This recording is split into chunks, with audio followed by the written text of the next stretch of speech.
At first, it doesn't feel important. Just another faint point of light, drifting slowly across the sky. Cold, silent, easy to miss. In a universe filled with explosions, flares, and chaos, this one arrives without drama.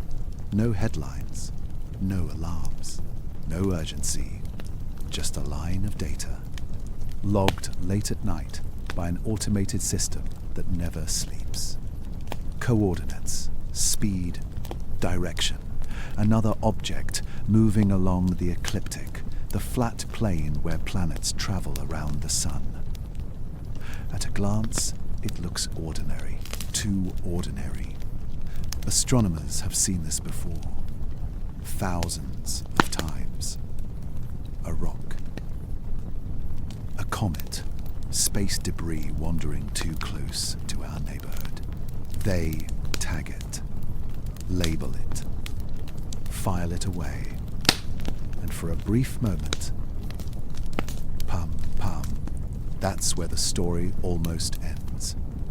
But space has a habit of whispering before it screams, because when scientists trace its path backward, not forward, backward, something doesn't line up. This object didn't come from where most things come from. It didn't rise from the calm disk of our solar system. It didn't drift in from the Kuiper belt. It didn't fall from the Oort cloud like long-period comets usually do. Its path points outward, far outward, beyond familiar space, beyond the gravitational comfort of our sun. Interstellar, a visitor, only the third of its kind ever recorded by human instruments. And suddenly, that faint dot feels heavier, not brighter, not louder, just heavier. Because interstellar objects carry stories we didn't write. They are older than our maps, older than our calendars, older than most of the planets we live on. They come from other star systems, places we can't reach and barely understand. And this one is here now, moving steadily, quietly, as if it has all the time in the universe. Astronomers don't panic. They never do. They stay calm, measured, professional. They run standard checks, speed, trajectory, brightness. The light curve looks fine, nothing dramatic. No violent outgassing, no long glowing tail. If anything, it's dim, modest, easy to underestimate. And maybe that's why no one notices the first strange feeling. The unease doesn't come from what it does. It comes from when it arrives. Because timing matters in space, and this timing feels odd.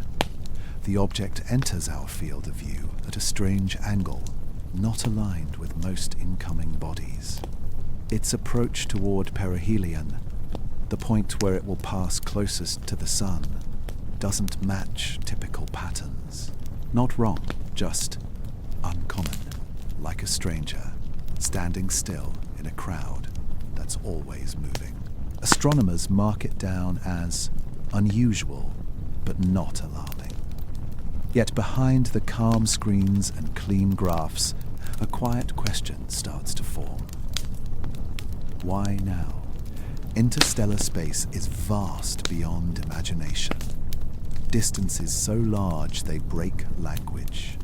And yet, this object crosses all of that emptiness, only to appear during a narrow window of human observation, at a time when our instruments are sharper than ever, when our sensors watch the sky non-stop. Coincidence? Maybe. Most scientists would say yes. Space doesn't care about us. It doesn't plan. It doesn't aim. And still, the thought lingers, because interstellar visitors are rare, painfully rare. Two were surprises. This one feels almost expected, as if it knew where to pass, as if it knew where our eyes would be. The object gets a name. Clinical, forgettable, just another entry in a database. But names don't change what it is. A traveler from another star system, a fragment of somewhere else, a piece of history that doesn't belong to us. And as days pass, telescopes keep watching. The object remains quiet. No flare-ups, no sudden changes, just steady motion. Too steady. The kind of steady that doesn't demand attention. The kind that slips past defenses. Scientists track its position, night after night. And slowly, something subtle begins to surface. Not enough to call it an anomaly. Not yet, but enough to make someone double-check the numbers. The brightness seems stubborn. It doesn't fluctuate the way loose, tumbling objects should. It doesn't shimmer like dust clouds. It holds, as if presenting the same face, again and again. Still, no one speaks up. Not publicly.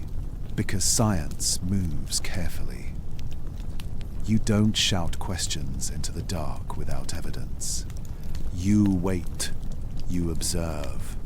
You collect. And so they wait. As the object glides closer to the sun. Closer to heat. Closer to radiation. Closer to forces that strip and tear. Most comets react violently at this stage. They bloom. They erupt. They shed material like a burning memory. This one doesn't. It stays composed, reserved, almost disciplined. And that's when the quiet discovery becomes something else. Not fear, not excitement. Attention, the kind that sharpens the room. Screens glow longer into the night. Emails start flying between observatories. Nothing dramatic, just phrases like worth monitoring. Unusual consistency. Let's keep an eye on this. But beneath those words, the question grows. Why is it here now? Not millions of years ago, not millions of years later. Now, at a time when humanity stares into the sky with unblinking eyes. At a time when silence itself feels louder than ever. The object continues its silent approach. No message, no signal, just presence. And presence sometimes is enough, because space doesn't often send visitors. And when it does, they rarely arrive unnoticed. But this one did, slipped in quietly, logged without ceremony. A discovery so calm, it almost feels intentional, as if whatever it came from didn't want to be seen, at least not yet. And as the sun waits ahead, burning, ancient, and indifferent, one question hangs unanswered in the dark. Is this object simply passing through our system? Or did it come here for a reason we haven't noticed yet? The sky remains quiet, but the waiting has begun. At first, no one notices. That's how it always begins. The data arrives quietly, line by line, clean, organized, familiar. Numbers scrolling across screens in dark rooms, lit only by monitors and coffee-stained desks. Distance, speed, brightness, all normal words, all normal measurements. Nothing that should raise alarms. And yet, something feels off. Not wrong, not broken, just unwilling to fit. As the days pass, astronomers keep updating the object's position. Each observation sharpens the picture, but instead of becoming clearer, it starts to blur. The distance suggests one thing, the speed suggests another, and the reflectivity tells a completely different story. At first, it's easy to dismiss. A rounding error, a calibration issue. a tired telescope at the edge of its limits. After all, interstellar objects are tricky. They move fast. They arrive at odd angles. They don't follow familiar rules. So the numbers are corrected, then corrected again. Different teams, different observatories, different instruments. The expectation is simple. Eventually, the data will agree, but it doesn't. Instead, the gap widens. The object appears closer than it should be, yet dimmer than that distance allows. Its speed suggests a certain mass, but its brightness suggests another. The math starts arguing with itself, and math usually doesn't argue. Astronomers compare notes, quietly, privately. No dramatic announcements, no leaked headlines, just subtle questions exchanged in emails. Are you seeing this too? Check the reflectivity again. Try a different model. Reflectivity is supposed to be boring. It's just how much light an object bounces back from the sun. Ice reflects one way, rock reflects another, dust another. Most space objects fall neatly into these categories. This one doesn't. Its reflectivity shifts slightly, but consistently. Not randomly, not chaotically, as if the surface itself behaves differently depending on angle, or distance, or something unseen. The models don't like that. They try to force the numbers into familiar shapes. Comet, asteroid, debris. Each time, something breaks. Adjust the size, and the mass stops making sense. Adjust the mass, and the brightness collapses. Adjust the brightness, and the trajectory feels wrong. It's like trying to solve a puzzle where the pieces change shape when you touch them. Still, no one says the word anomaly out loud. Not yet. Because science doesn't rush. You don't accuse the universe of misbehaving unless you're absolutely sure. Instead, more observations are scheduled. More nights. More angles. More light curves. And slowly, a pattern begins to form. The numbers don't drift randomly. They drift together. As if something beneath them, something unaccounted for, is gently pulling them out of alignment. The object's speed doesn't slow the way gravity predicts. Its brightness doesn't fade the way distance demands. Its reflectivity doesn't settle into a single identity. It's not acting like ice, not acting like rock, not acting like anything we've named. Astronomers start doing what humans always do when certainty fails. They argue. Some insist the data is contaminated. Others blame solar interference. A few point to unknown surface chemistry. All reasonable explanations. All safe explanations. But none of them fully work. Because no matter which theory you choose, some numbers still refuse to agree. And that's when the discomfort sets in. Not fear, not excitement, discomfort. The kind that makes you stare at a screen longer than you planned. The kind that keeps you from closing the lab at night. Because deep down, every scientist knows this feeling. It's the moment before discovery, or the moment before embarrassment. And no one knows which one this will be. A fresh set of observations comes in. Independent instruments, different locations, different teams, same problem. The anomaly survives scrutiny, survives skepticism, survives denial.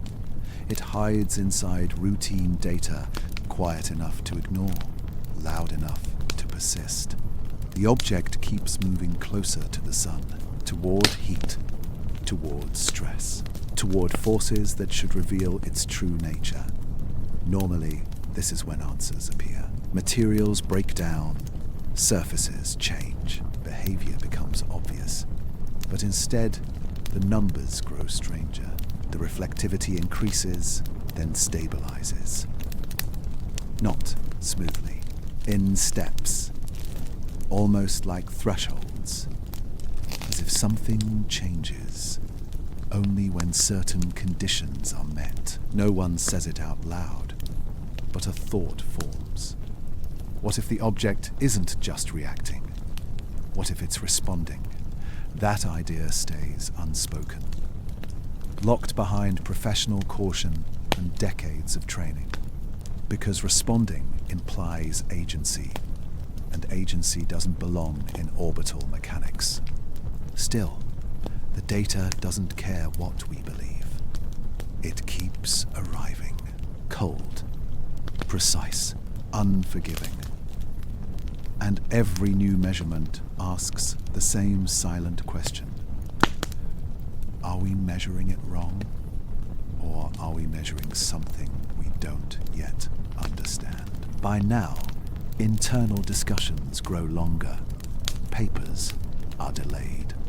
Statements become carefully worded. No conclusions. Only phrases like inconsistent results, model deviation, requires further study. But behind those words, something shifts. Confidence softens. Certainty loosens its grip. Because when numbers refuse to agree, it's often because the assumption beneath them is wrong. And the biggest assumption of all is that this object is ordinary. The sky, meanwhile, remains calm. No flashes, no signals, no warnings, just a silent traveler carrying data that won't behave. And somewhere between distance and brightness, speed and reflectivity, a line is crossed. The story is no longer about discovery. It's about doubt. And doubt, once born, does not fade quietly. As the object continues its approach, and the sun waits ahead, ready to test it, one unsettling thought begins to surface. If the numbers don't agree, what else about this object have we misunderstood? And if our models are failing now, what happens when the data starts doing something we can't explain at all? The anomaly remains small, contained, easy to overlook, for now. But the universe has already made its move, and the numbers have started to speak. Something changes, quietly, not in the sky, not to the naked eye, but in the numbers that describe the light. At first, it's subtle enough to dismiss.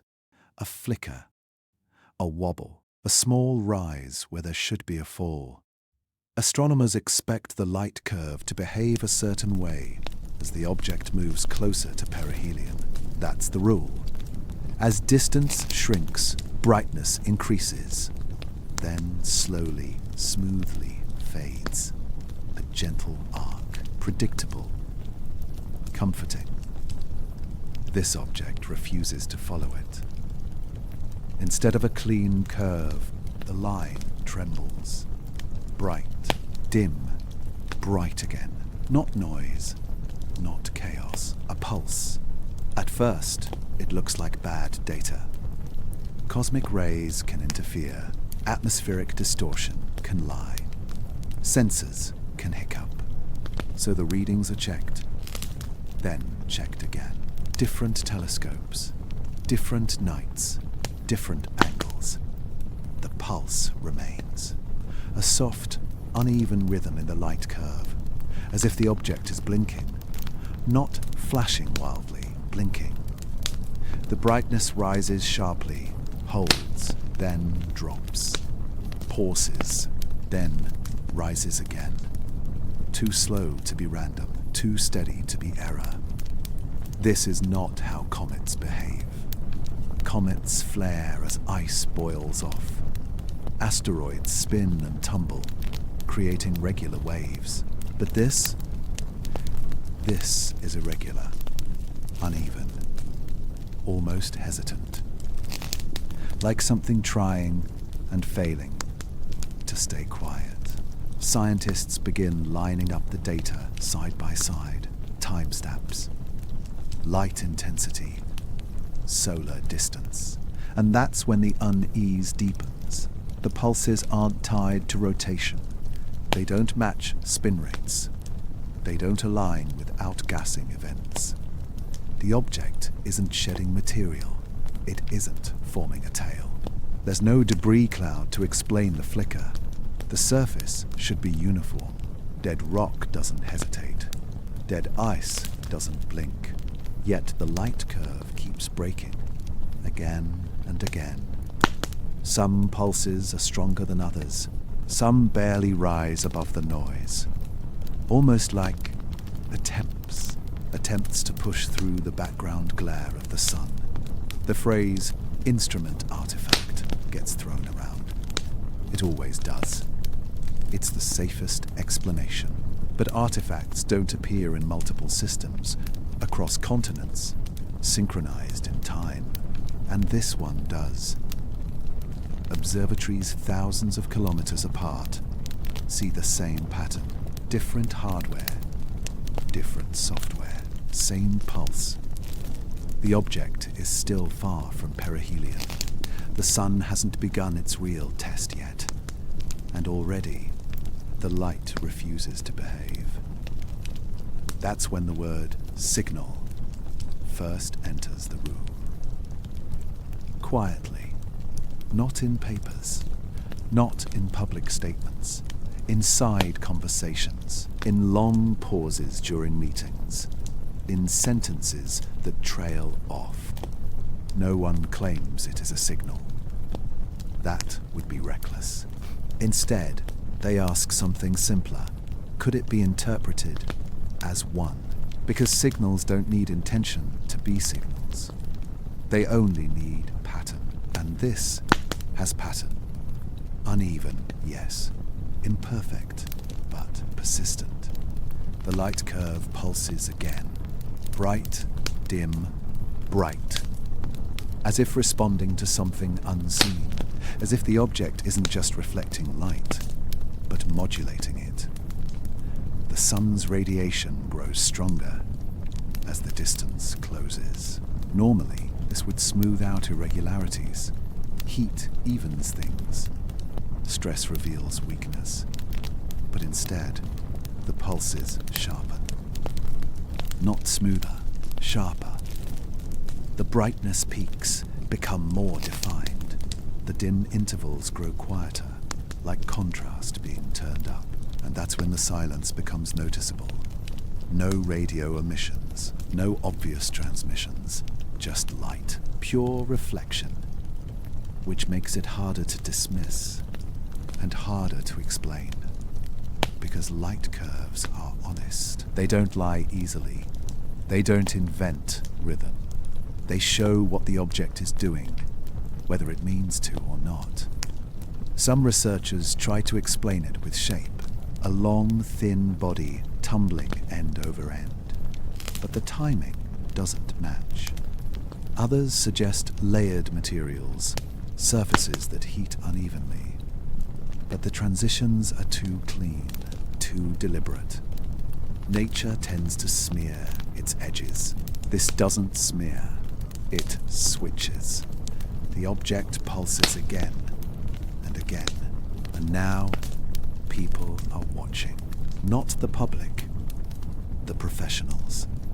Those trained to doubt their own instincts.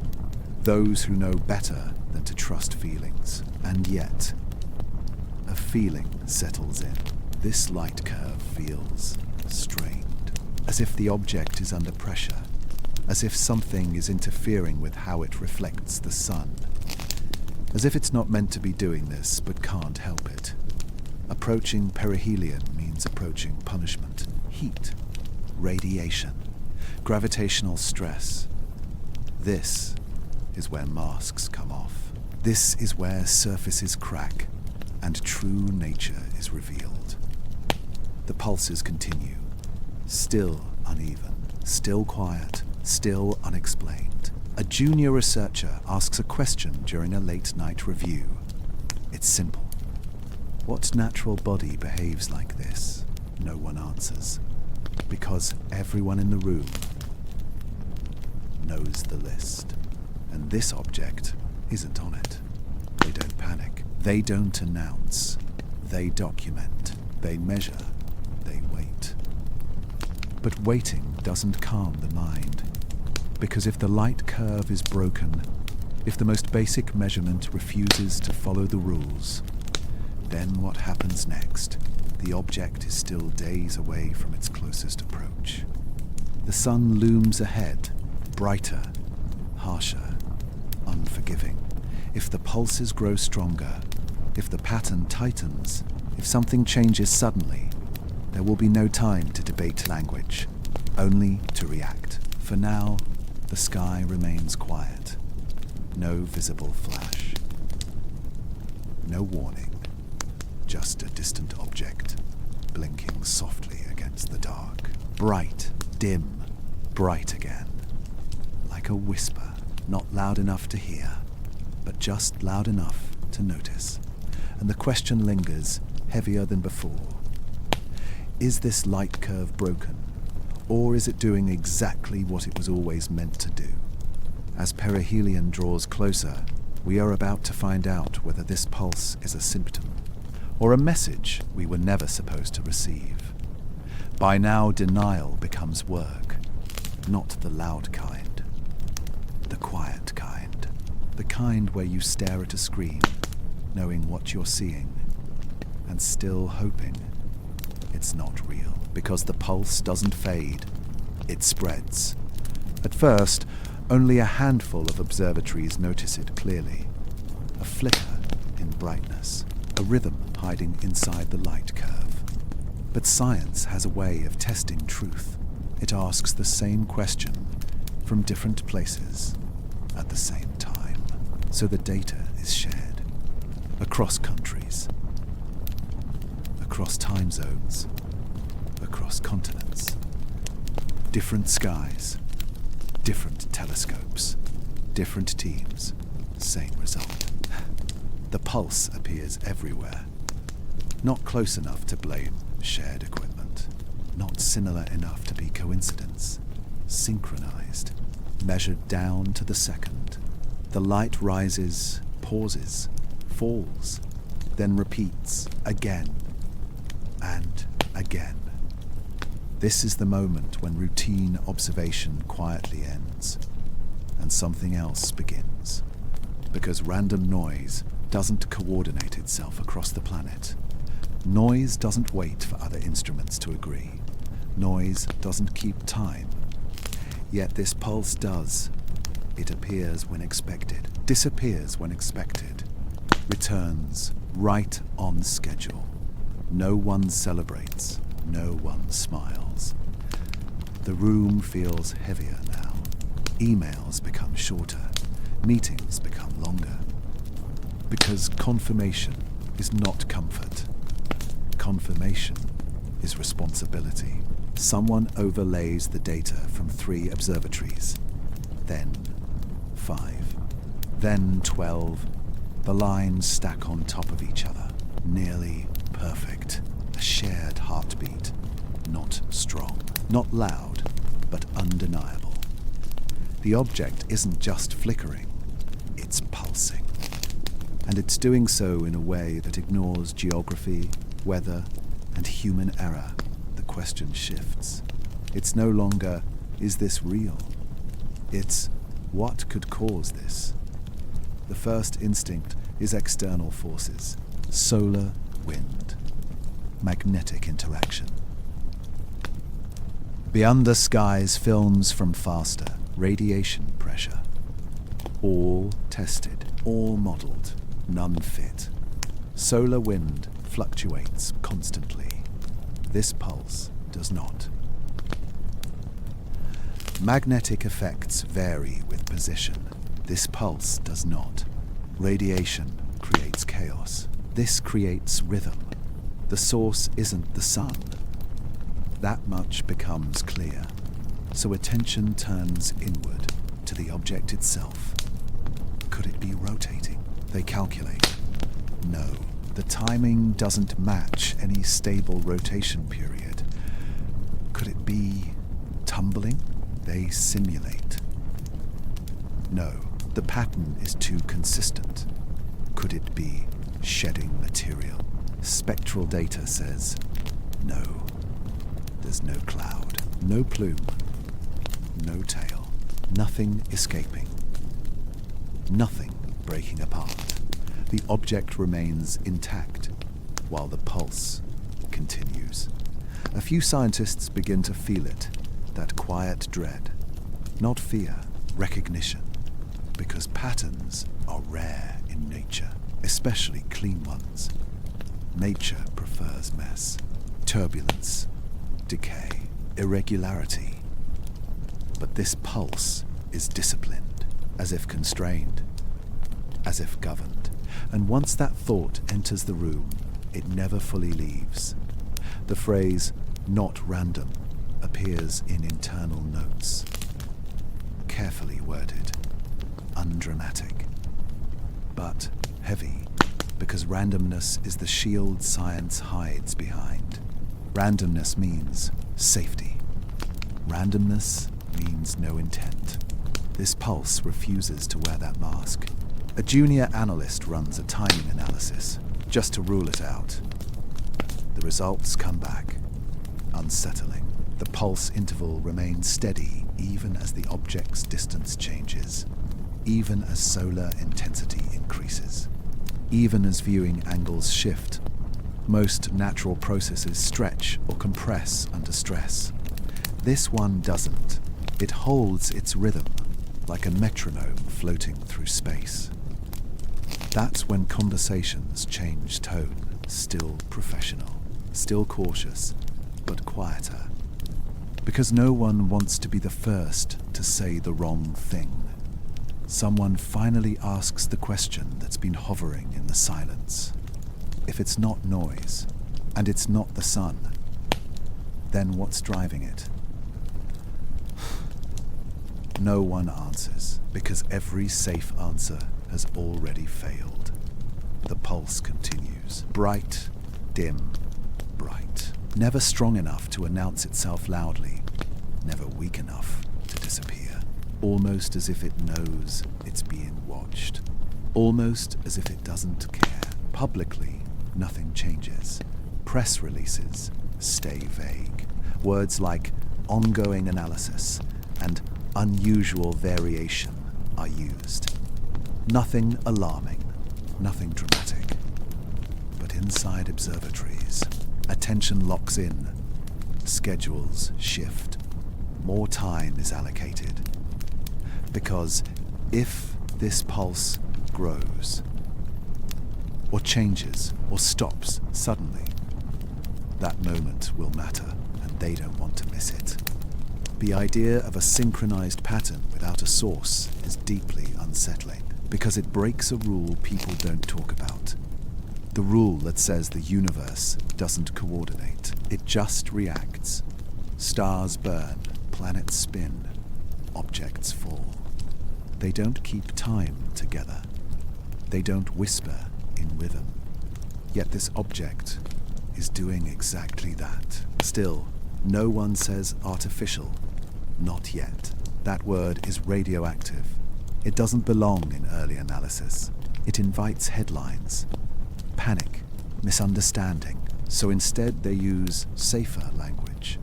Unknown mechanism, unidentified driver, source not determined. But language can only hide so much, because the pulse keeps repeating. And repetition is communication's oldest trick. Not message, not meaning, just pattern. And pattern demands attention. Some scientists begin running comparisons. Pulsars, variable stars, known oscillating phenomena. The pulse doesn't match, not even close. Those are powerful, violent, obvious. This is restrained, subtle, almost polite, as if trying not to disturb. Which makes it worse, because restraint implies choice. The object draws closer to perihelion, closer to heat, closer to pressure. If this pulse is driven by internal processes, this is where it should fail. Break down, lose coherence. Instead, it sharpens. The timing grows cleaner. The brightness contrast becomes clearer. The pulse doesn't weaken under stress. It survives it. And that realization settles like cold air in the room. This pulse is not a byproduct. It is not a mistake. It is not noise. It is something real, behaving consistently, across space, under pressure, a pulse without a source, or worse, a source we can't see. The object remains silent in every other way. No radio emission, no visible propulsion, no obvious structure, just light, reflected sunlight shaped into rhythm, which makes the question impossible to ignore. If this isn't random, then what is it? A natural process we haven't discovered yet, or something that learned how to stay hidden by being quiet. No conclusions are drawn, no alarms are sounded. But a line has been crossed. The story is no longer about strange data, it's about intent. And intent, even the suggestion of it, changes everything. As the pulse continues, steady and patient, one truth becomes impossible to escape. Whatever this object is, it is no longer just passing through our system. It is interacting with it. And as it moves closer to the sun, the universe prepares to answer a question humanity has never been ready to ask. What happens when the silence itself starts to pulse? Heat is supposed to be honest. In space, it follows rules that don't bend. Move closer to the sun, you heat up. Move away, you cool down. Simple, reliable, unforgiving. That's why thermal data is trusted more than almost anything else. Light can lie. Reflections can trick the eye. But heat tells the truth. Or at least, it's supposed to. When the first thermal readings arrive, they don't cause panic. They cause confusion. Because the numbers don't just drift, they reverse. At a distance where the object should be warming, it cools. At moments when solar radiation weakens, its temperature rises. Not slowly, not gradually. Suddenly, sharp jumps. Clean drops. Like switches being flipped. Scientists stare at the charts, waiting for the explanation to reveal itself. It doesn't. They assume instrument error. They always do. Thermal sensors are recalibrated. Background radiation is rechecked. Solar flare activity is ruled out. Everything looks clean. Too clean.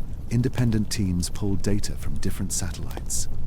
Different angles, different orbits. Same result. The temperature changes are real. And worse, they repeat. The object approaches perihelion, entering a region where heat should dominate everything. Most bodies begin to glow evenly here. Materials soften. Surfaces crack. Ice vaporizes. This object behaves differently. Its temperature doesn't rise smoothly. It spikes, then drops, then spikes again, in rhythm. Not the same rhythm as the light pulse, but not random either. A thermal pattern, and patterns are dangerous. Because patterns imply structure. The object cools when it should be burning, as if shedding heat on command, as if releasing energy somewhere else, or refusing to absorb it at all. Then, without warning, it heats sharply, not from the sun's angle, not from rotation, from nowhere science can easily point to. Someone overlays the thermal data with the light curve. The room goes quiet. The peaks don't match perfectly. But they speak to each other. When brightness pulses weaken, temperature rises. When light strengthens, heat drops. Not always, but often enough to matter. Enough to suggest coordination. This isn't how dead objects behave. Dead objects don't manage energy. They don't redistribute it. They don't choose when to warm or cool. They react. This object appears to decide. Careful language fills the reports. Thermal regulation inconsistent with passive models. Energy behavior suggests unknown mechanism. No one uses emotional words, but emotion leaks through anyway, because heat is survival. In every system we know, controlling heat means control itself. Living things do it. Machines do it. Nature almost never does it cleanly, especially not in deep space. One scientist runs a simulation assuming exotic materials, ultra-reflective surfaces, strange alloys, porous layers. None explain the sudden drops. Another proposes internal reactions, chemical processes releasing and absorbing heat. But there's no exhaust, no mass loss, no signature of consumption. The object remains intact. Closed. Contained. The idea forms slowly. Unwelcome. What if the heat isn't escaping? What if it's being redirected? That thought stays off the record because it opens doors no one wants open yet. The object passes closer to the sun. Radiation pressure climbs. This should overwhelm any delicate process. Yet the thermal pattern becomes cleaner, more deliberate, almost refined. The temperature shifts now happen within narrow bands, as if limits are being enforced. Upper bounds, lower bounds, as if something is keeping the object within operational range. That word, operational, slips into a conversation and hangs there, unchallenged. No one laughs, because at this point, laughter would feel dishonest. Publicly, nothing is said. The world goes on. But in control rooms, attention sharpens, because this is the kind of data that doesn't fade with more scrutiny. It hardens. The sun is no longer the dominant factor. It's just an input. And that realization changes everything. Because if the object isn't passively heating, then it isn't passive at all. It's interacting actively. Purpose doesn't need consciousness. Purpose only needs direction. And heat is direction made visible. The thermal pattern repeats again, precise, measured. Not dramatic enough to shock the public, not subtle enough to ignore. A balance is being maintained, and balance in a place this violent is rare. The object should be cooking. Instead, it's steady, controlled. Someone finally asks the question no one wants to answer. Who or what controls heat in deep space? The room doesn't respond, because there are only two categories that fit. Systems that are alive, and systems that are built. The data doesn't claim either. It just refuses to exclude them. The object continues its silent journey. Light still pulses. Numbers still disagree. And now, heat moves with intent, cooling when it should burn, heating when it should fade, as if obeying rules we didn't write. As perihelion draws nearer, the sun prepares to apply maximum pressure. This is where facades collapse. This is where truth leaks out. If the object is hiding something, the heat will expose it. Unless it already knows how to hide from heat itself. And that thought, quiet, chilling, and impossible to ignore, follows the object forward into the brightest fire our system can offer, where the next answer will not be gentle. And the next chapter will not allow uncertainty to remain quiet. There is a moment in every investigation when the data stops asking questions and starts making statements. This is that moment. Reflectivity is one of the simplest traits an object can have. It's just a measure of how much sunlight bounces back. Bright surfaces reflect more. Dark surfaces absorb more.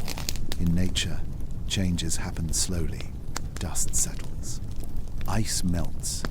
Rock erodes. Gradual curves. Soft transitions. That's the rule. This object doesn't follow it. As new measurements come in, scientists notice something unsettling. The reflectivity doesn't drift. It jumps. Sharp increases. Sudden drops. Clean steps. Like levels being switched. Not smoothed by time. Not blurred by rotation. On, off, high, low. The charts look wrong. Not messy enough. But first, it's blamed on viewing angle. When an object turns, different surfaces face the sun. That can cause shifts. But this isn't rotation.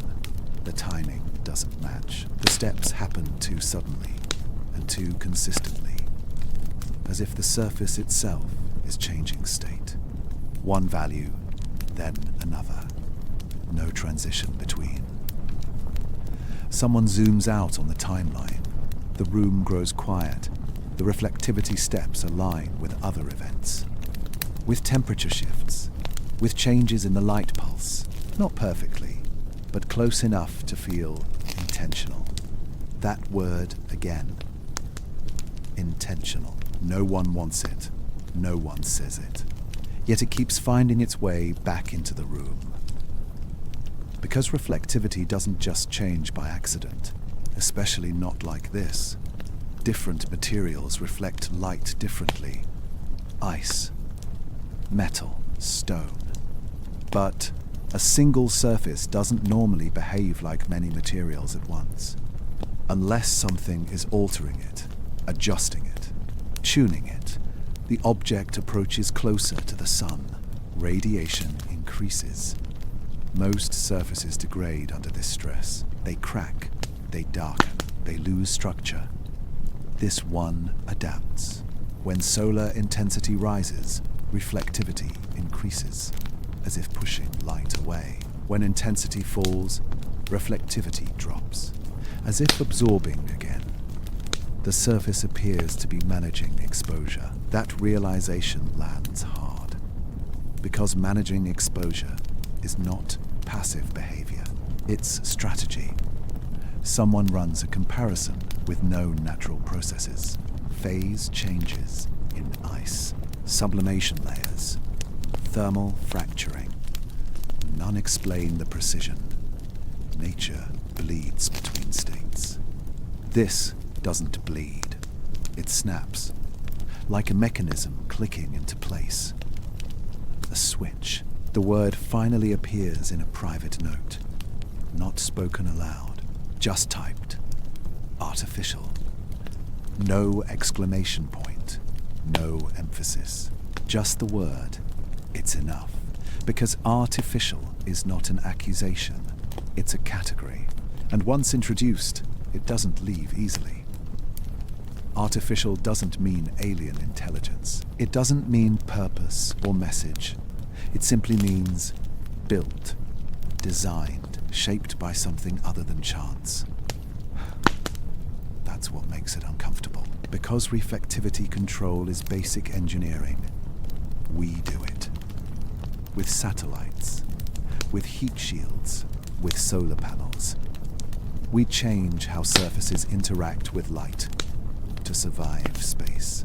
And now, something else appears to be doing the same thing. Far from Earth, far from any known builder. The object remains silent. No emissions, no propulsion. Just a surface that behaves like hardware. Calm, efficient, responsive, as if it knows exactly how much light it can afford to take. Public explanations stay conservative. Unusual surface properties, highly complex material behavior. But inside the rooms where the data lives, the mood shifts. This is no longer just a strange visitor, it's a system. One that reacts, one that adjusts, one that does not decay under pressure. The reflectivity steps again, sharper this time. The sun is stronger now. The object pushes back. Light is reflected away, not scattered, not diffused, but controlled. That's the part no one can ignore. Control implies rules. Rules imply design, and design implies origin. The object passes another threshold. Reflectivity locks into a stable state as if a setting has been selected, not optimal, not maximal, just sufficient, like a machine conserving resources. No one knows what it's conserving them for. That's the worst part. Because survival behavior usually has a reason, a next step, a goal. The object doesn't reveal one. It just continues, unchanged in shape, unbroken by heat, unaffected by forces that destroy lesser things. Reflectivity, heat, light, all behaving not like accidents, but like features. The sun burns brighter. The object holds steady. And now the word artificial no longer feels speculative. It feels unavoidable, not proven, not declared, but awakened. Once a word like that enters scientific circles, it doesn't explode. It spreads quietly, from thought to thought, from lab to lab. Because if this surface is behaving like a machine, then everything else must be reconsidered. The pulses, the thermal control, the refusal to degrade. They stop being mysteries. They start looking like systems. And systems are built for reasons. The object offers no explanation, no signal, no acknowledgement, just continued adjustment, as if responding to an environment it understands better than we do. As it moves deeper into the sun's influence, one truth settles in. This thing is not just enduring space, it is operating within it. And that changes the question forever. Not what is it made of, but why was it made at all? The reflectivity holds, the machine-like behavior continues. And the silence grows heavier. Because once artificial enters the conversation, the universe stops feeling empty. It starts feeling occupied. And whatever comes next will not allow that word to be taken back. It happens without drama. No flare, no final spike, no slow fade. One moment, the pulse is there. The next, it's gone. Just like that. Scientists notice it the same way they noticed everything else in this story. Quietly. A missing rise in the data. A flat line where a rhythm should be. At first, no one reacts because missing data happens. A sensor drops out. A satellite blinks. A file corrupts. So they wait for the next cycle. It never comes. The light curve stays smooth, unbroken, silent. The pulse that held steady through heat, pressure, and distance simply stops. No decay, no weakening, just absence. As if someone flipped the same switch in the opposite direction. Confirmation spreads fast. Too fast. Independent observatories report the same thing. The rhythm is gone everywhere. At the same time, which rules out the usual excuses. This isn't equipment. This isn't interference. This is cessation. The object continues moving towards perihelion, unchanged in speed and trajectory. Its reflectivity holds steady. Thermal behavior remains controlled. Everything else continues, except the pulse. That's what makes it unsettling. If the pulse were a natural process, it would struggle. It would falter under stress. It would weaken gradually. Natural systems don't end cleanly. They unravel. This didn't unravel. It concluded. And conclusion implies decision. The silence feels heavier than the signal ever did, because now the object looks ordinary again. No blinking, no rhythm, just another dark body passing near the sun. And that raises a deeper fear. Maybe the pulse was never meant to be loud. Maybe it was only meant to exist briefly. Long enough to do something. Long enough to be noticed by someone. The theories explode quietly. Heat-driven oscillations. Structural phase changes. Solar resonance effects. All revisited. All fail to explain the timing. Why now? Why stop exactly here? The object hasn't reached perihelion yet. The environment hasn't stabilized. There is no obvious reason for the pulse to end. Unless its purpose is complete. That thought remains unspoken in official channels, but it hangs in the air, because signals don't need to last. They only need to be received. The public hears nothing unusual. No headlines. No alerts.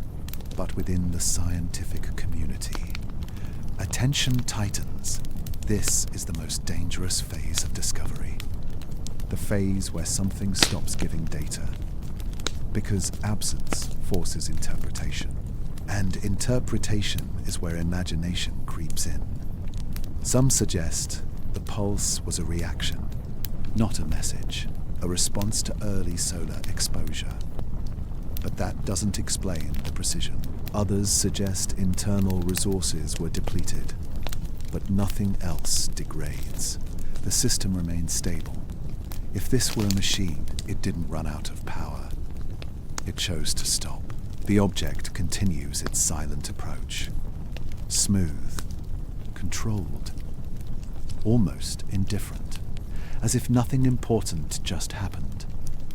But something did, because for the first time, the object's behavior aligns with intention rather than reaction. The pulse didn't fade with distance. It didn't fight heat. It didn't collapse under pressure. It waited. Then it stopped. Exactly. That raises a question science is not comfortable asking. Who was the pulse for?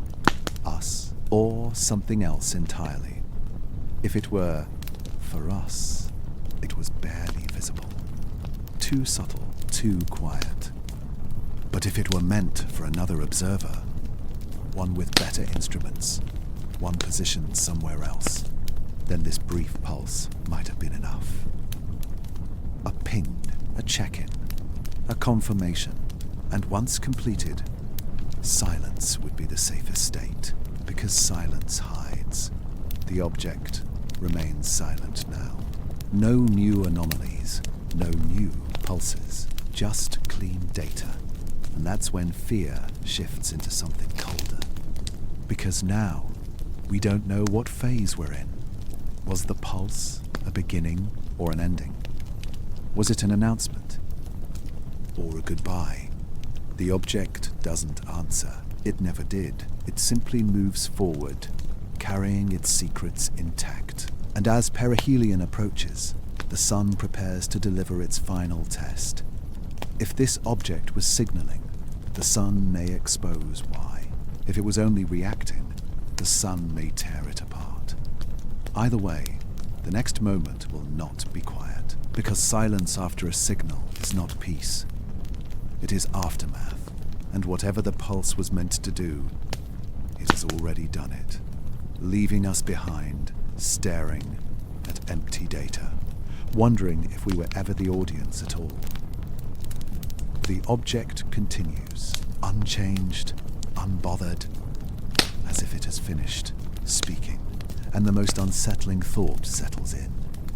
Maybe the silence isn't failure. Maybe it's confirmation. And whatever comes next will arrive without warning. The data doesn't stay contained. It never does. At first, it lives behind passwords, inside journals, inside quiet conversations between experts who choose every word carefully. But curiosity leaks, and curiosity spreads. A graph appears online. No context, no headline. Just a light curve, annotated, circled, reposted. Then another. Thermal data, reflectivity steps. Someone connects the dots, and suddenly the story is no longer just scientific. It's human. Forums light up. Late-night threads stretch for thousands of comments. Some people shrug. Bad data. Glitch. Same old hype. Others feel something colder, because once you see the pattern, you can't unsee it. Debate fractures almost immediately, not between scientists and the public, but within science itself. Some researchers speak carefully. They emphasize uncertainty. They stress caution. Extraordinary claims require extraordinary evidence. It's a familiar line, comforting, safe. Others push back. They point to repetition, consistency, independent confirmation. They don't claim answers. They claim discomfort. And discomfort doesn't sit quietly. The word machine escapes into the open. Not in official papers, in interviews, in podcasts, in offhand remarks clipped and shared a million times. Once it's out, it spreads faster than the data ever did. People react the way humans always do when faced with the unknown. Some lean in. They feel wonder, excitement, possibility. Others recoil.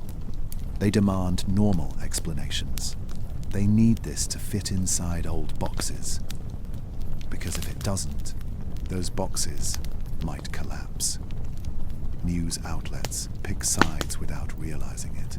One headline leans toward mystery. Another leans toward dismissal. Both miss the point, because the fear isn't about aliens. It's about instability. If this object isn't behaving randomly, then space itself isn't what we thought. That shakes something deep. Social media fills with confident voices. Armchair experts explain everything in a few sentences. It's just exotic ice. It's magnetic. It's impossible. Certainty becomes currency. But the real experts, because the more they learn, the less solid the ground feels. Private emails show strain. Careers are built on models that now feel incomplete. Entire frameworks depend on assumptions being true, and this object challenges them without saying a word. Some scientists double down. They rerun old data, revisit old discoveries, looking for precedents they might have missed. Others quietly pivot. They open new folders, new simulations, new questions. And that's where the real shift happens. Not in headlines, in perception. Because for the first time, a serious number of people are considering an idea that used to belong only in fiction. That space may contain systems we didn't design and don't understand. That not everything out there is dead matter. That intelligence, or at least engineering, might not announce itself loudly. It might whisper. The public reaction becomes emotional.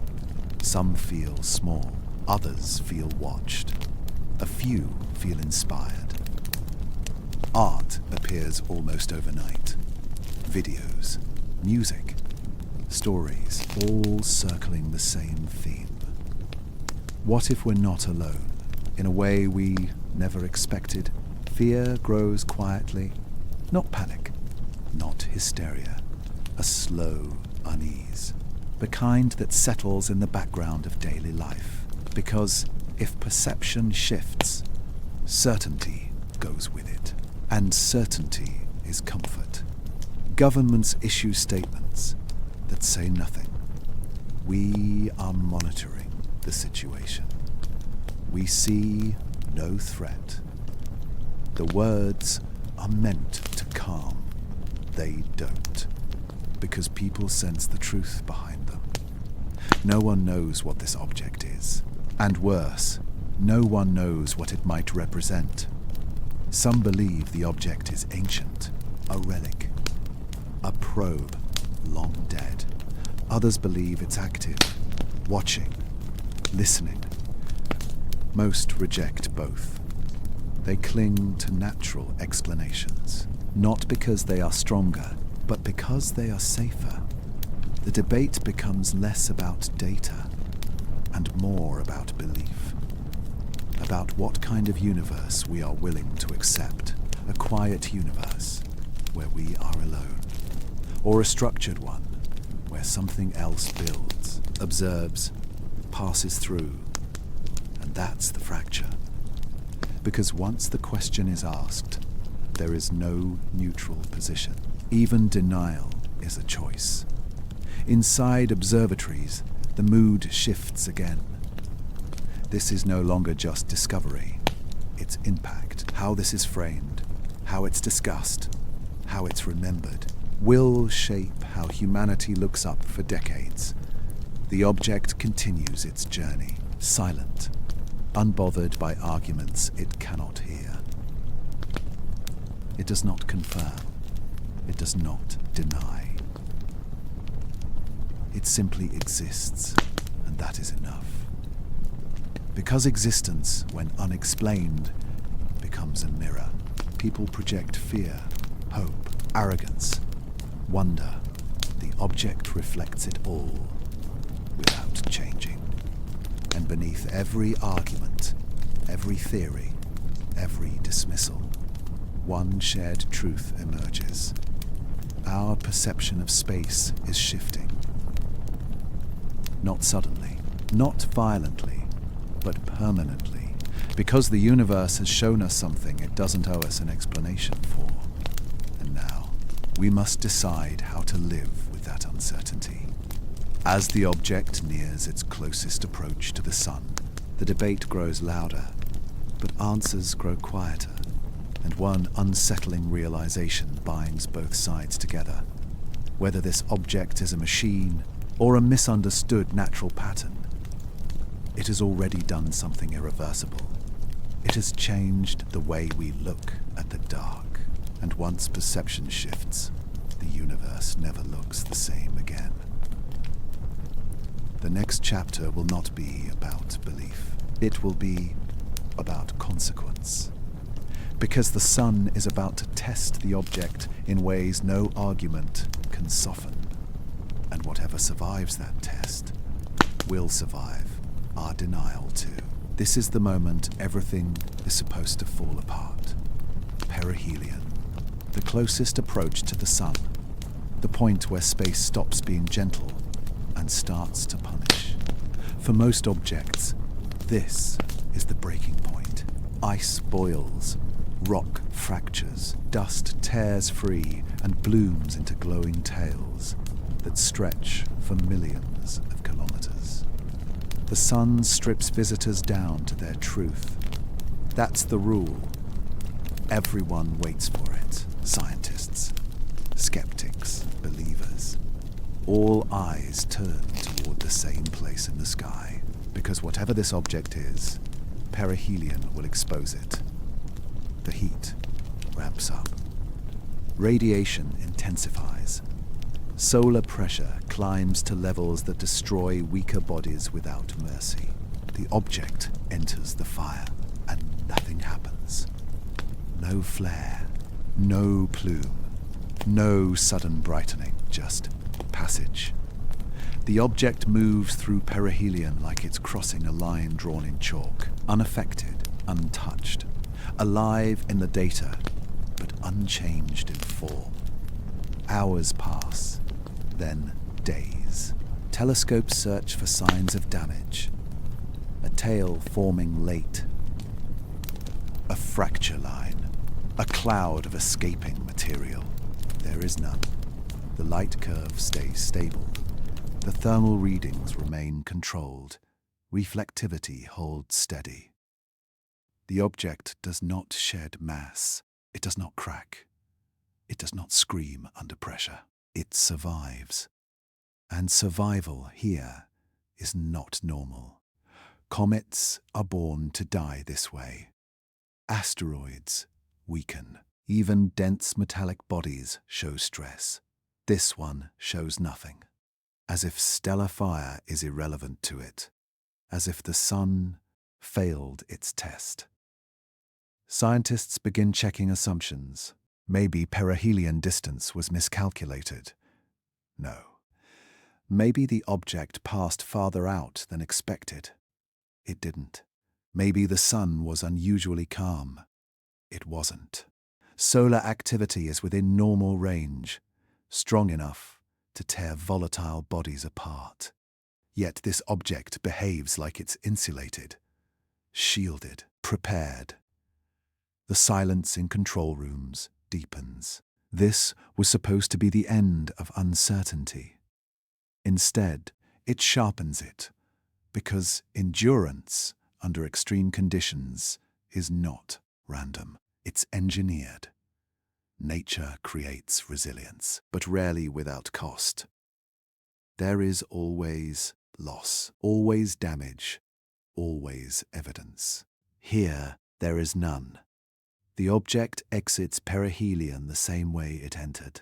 Whole, clean, unchanged, as if it knew exactly what it was facing, as if the sun was not an obstacle, but a checkpoint. The phrase, "no detectable mass loss," appears in reports, dry, technical, but beneath it lies disbelief, because mass loss is unavoidable at this distance. Unless the surface is doing something extraordinary, reflecting, regulating, protecting, everything observed before now comes together. The heat control, the reflectivity steps, the vanished pulse. They stop feeling mysterious. They start feeling preparatory, like systems activating, then standing down. The sun throws everything it has, and the object answers with nothing. No reaction, no change, just survival. That's when a deeper question replaces all others. Not how did it survive, but why was it built to? Because surviving perihelion isn't luck, it's intent. Textbooks don't have a chapter for this. Every model taught to students assumes the same thing. Stellar fire wins. Always. This object breaks that rule without effort. And broken rules don't stay isolated. They ripple. They force rewrites. Careers pause. Conclusions dissolve. If this object can pass through the sun's influence untouched, then its origin is not fragile. It was shaped somewhere harsher, somewhere that demanded this level of resilience, or by something that understood stars intimately. The object continues outward now, leaving the sun behind, still silent, still whole, as if perihelion was never the point. as if the danger everyone feared was irrelevant to its mission. And that word, mission, settles uncomfortably in the mind, because nothing else explains this level of preparedness. The sun is not a mystery. It's one of the most studied forces in existence. And yet, something just ignored it. That realization changes the emotional weight of the story. This is no longer about observation. It's about humility. Because if an object can cross stellar fire without damage, then our place in the hierarchy of the universe just shifted. The object doesn't slow. It doesn't look back. It carries its integrity forward. Away from the sun, away from us. And one last question follows it into the dark. What kind of origin produces something that treats a star like background noise? Because whatever built this, or shaped it, or sent it, understands heat, pressure, and survival at a level humanity has not yet reached. And if that origin exists, then the universe is not just vast, it is skilled. And the final chapter is waiting. Because an object that survives perihelion untouched does not end its story there. It begins something else, something colder, something farther. Something that leaves us with the most unsettling truth of all. The sun did not stop it, and we never could have. Once perihelion passes, once the heat test is over, once the object proves it will not break, there is only one thing left to ask. Where did it come from? Not where it's going. That question can wait, because origin is identity, and identity explains behavior. Scientists begin tracing the trajectory backward, not forward into speculation, but backward into history. Every object has a path. Every path tells a story. Gravity leaves fingerprints. Stars leave signatures. Systems leave scars. So they rewind the math, frame by frame, month by month, year by year. They account for solar influence, planetary nudges, interstellar drift. They strip away every known force until only motion remains, and the line appears. Clean, unbent, unmistakable. The object did not come from any familiar star system, not from dense stellar neighborhoods, not from active regions filled with young suns, not from places we watch closely. It comes from a direction we rarely look, a patch of sky that feels empty. No bright stars, no famous nebulae, no known stellar nurseries, just darkness. The kind of darkness that doesn't invite curiosity, the kind astronomers skim past. Because there's nothing there, or at least that's what we thought. The trajectory points back into a region with no recorded history, no known systems, no catalogued origins, just cold space stretching outward beyond our maps. The room grows quiet again, because this is harder to explain than anything before it. Interstellar objects usually tell you where they came from. They carry the motion of their home stars, the gravitational echo of their birthplaces. This one doesn't. Its velocity is wrong for nearby systems. Too precise, too isolated. As if it wasn't ejected by chaos, but released deliberately. Someone suggests it could be from an ancient system long gone, a star that burned out eons ago. It's possible, but the math doesn't love that answer, because even dead stars leave trails. Even collapsed systems leave motion. This path feels clean, undisturbed, as if it spent a long time in silence, not traveling, waiting. The phrase interstellar space no longer feels accurate. This isn't between systems, it's away from them, far from gravitational noise, far from traffic, far from witnesses. The kind of place you wouldn't notice something hiding, because we don't study emptiness with urgency. We assume emptiness means absence. But now, emptiness feels intentional. Because if you wanted to remain unseen, you wouldn't linger near stars. You wouldn't pass through busy regions. You would stay where nothing looks. The trajectory doesn't scream origin. It whispers avoidance. And that thought changes the tone completely. Because now the question is no longer, what star did it come from? But why did it come from there? That region of space has no name, no stories, no expectations. It's a blind spot. And blind spots are dangerous, not because they hide threats, but because they hide assumptions. The object didn't drift into our system by accident. The math doesn't support randomness. Its entry angle is too clean, its timing too convenient, its survival too complete. This wasn't debris flung outward by violence. It was intact, controlled, preserved.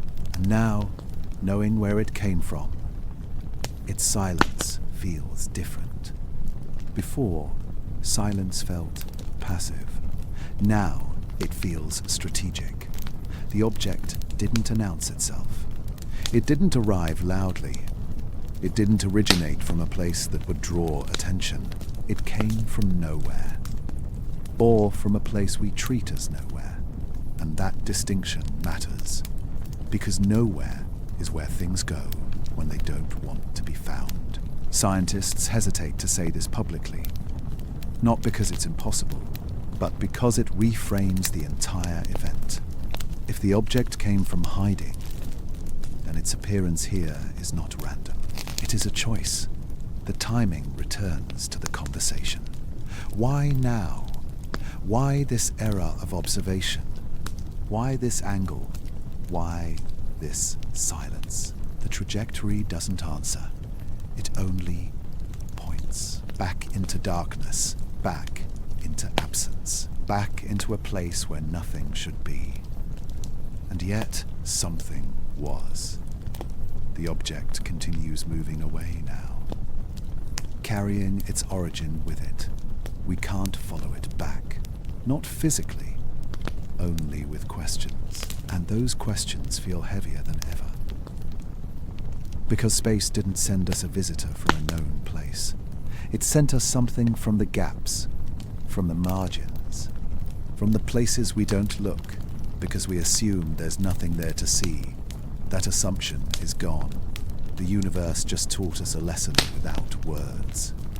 That emptiness is not proof of absence. That silence is not proof of nothing. And that origin stories don't always begin with stars. As the object fades farther into the dark, leaving the sun, leaving us, one final thought takes shape.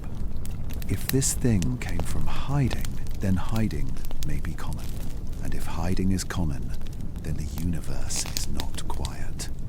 It is careful. The final chapter is no longer about the object itself. It's about what this means for us. Because when patterns point back to darkness, darkness stops being empty. It becomes occupied. And whatever lives in the gaps between stars has just reminded us that we were never watching closely enough. There is no ending, no final signal, no reveal, no moment where everything makes sense. The object simply leaves. It moves beyond the inner system the same way it entered it. Quietly, cleanly, without ceremony. No farewell, no last pulse, just distance growing larger, until even our best instruments struggle to hold onto it. The sun shrinks behind it, the planets fall away, and the visitor becomes what it always was, a small, dark point, slipping back into the wider night. Scientists keep watching, long after there's nothing new to see. They hope for one last anomaly, one last clue, something. But the data stabilizes. No more pulses. No thermal surprises. No sudden shifts, just a smooth exit. As if the story has already been told and we simply missed the meaning. Papers are written carefully, cautiously. They list what was observed, not what was felt. Light curves that pulsed, heat that moved against expectation, reflectivity that changed like a system responding. No conclusions, only phrases like unresolved, inconclusive, requires further study. Words meant to protect science from speculation, but words don't protect the mind, because unresolved does not mean forgotten. The object is gone, but the rules it broke remain. Every astronomy textbook assumes certain truths. That heat overwhelms. That surfaces decay. That randomness dominates. That interstellar space is mostly empty and mostly dead. This object challenged all of it, without aggression, without announcement, just by behaving differently. That's what makes it powerful. It didn't arrive to shock us. It didn't arrive to warn us. It arrived, survived, and left. And in doing so, it changed the frame. Because now, every unexplained observation feels heavier. Every strange data point feels less dismissible. Every quiet anomaly feels like it might matter. The fear isn't that this object was artificial. The fear is what that implies. Because if this wasn't natural, then it wasn't unique. Engineering doesn't happen once. Systems aren't built for a single trip, then forgotten. If something crossed interstellar space, survived stellar fire, regulated heat, controlled light, then it represents capability, and capability tends to repeat. The object did not interact with us. It didn't slow down. It didn't adjust course toward Earth. It didn't care that we noticed, which raises a sobering thought. Maybe it wasn't here for us at all. Maybe we were just nearby, like ants watching a satellite pass overhead, unaware of its purpose, irrelevant to its mission. And that's when the awareness truly settles in. Not fear of invasion, not panic about contact, but a quiet understanding of scale. That the universe may be active in ways we don't monitor. That movement through space doesn't always announce itself. That silence can be a feature, not an absence. How many others have passed like this? How many objects slipped through our system before we had the eyes to see them? How many arrived, pulsed, adjusted, and left, while we were still looking for explosions and noise? Humanity likes stories with closure. We like answers. We like to name things, categorize them, finish the sentence. This story refuses. It leaves us mid-thought, mid-question, mid-awakening. Because the most unsettling possibility is not that this object was artificial. It's that artificial objects don't need to be rare. They just need to be quiet. And quiet things don't make headlines. They don't trigger alarms. They pass unnoticed, unless someone happens to look at the right time, with the right tools and the right questions. This time, we looked. And now we can't unsee it. The object fades beyond practical observation. Soon it will become just another entry in an archive, a case study, a debate, a footnote. But its impact won't fade with distance, because the rule that changed wasn't written in data. It was written in perception. We used to believe space was mostly passive, that it reacted but did not act, that it contained matter but not intention. Now, that certainty is gone, replaced with something quieter, heavier, a new awareness. That space may be filled with things that do not announce themselves, things that move carefully, things that endure, things that pass through stars and leave no trace. And if that's true, then humanity's place in the universe is not central. It's observation. We are not the audience. We are the observers, catching glimpses of processes far older, far smarter, or simply far more advanced than we are. The object doesn't look back. It never did. It carries its origin, its purpose, its truth beyond our reach. And the final question remains, hanging without resolution. If this was not natural, if it was not alone, if it was not the first, then how many others have already passed in silence, while we were still learning how to listen? The sky returns to quiet, but it no longer feels empty. It feels inhabited by possibility, by movement, by systems we don't yet understand. And that is the rule that changed. Not a discovery, but an awakening. Because from this moment on, every dark patch of sky carries a question. Every unexplained signal carries weight.